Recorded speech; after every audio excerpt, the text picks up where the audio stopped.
for communion this morning, I'm going to need a volunteer. Thank you, Faye. I won't embarrass you. That's all right. But I need you out. I'd like you to just point your finger. It won't hurt. Promise. Promise. You can even keep the string afterwards.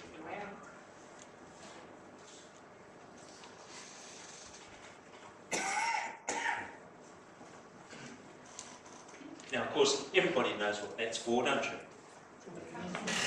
To remind you of something. Thank you. You can sit down. You can keep the strings. You can take it off if you like. I've been reading through the first part of Joshua. Exciting story of God establishing Joshua as leader and leading the people of Israel into the promised land. And just before they reached Jericho, they had to cross the Jordan River. And it happened to be in flood at the time, so you imagine trying to cross the Waimang when it's in flood. It's a little bit difficult. But God had stopped the water.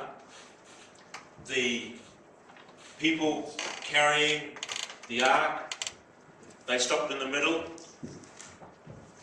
And then Joshua said, I want 12 people to go and grab a stone from around their feet and put it in a pile over there. And they did that. And when they had crossed, Joshua said, this is a memorial to what God has done. Every time you walk past this, you will remember that God stopped the water so that we could come in to the promised land. And I read that and I thought, yeah, that's great. And every time we have communion, that reminds us of what God has done in Christ. But there was something else. God spoke to me. And you know, I'm thinking at times, because you're probably already there and know what I'm going to say. But it was that this memorial and all the memorials that God created through time was not only to remind people of what God had done, but also again for them to measure up and say, am I doing what I should be doing? Am I living out the plan that God had for me?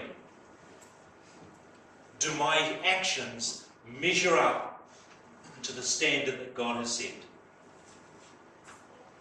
Whenever they were reminded of those stones and all the other memorials, and this table here, it's not just so we can remember what happened in the past,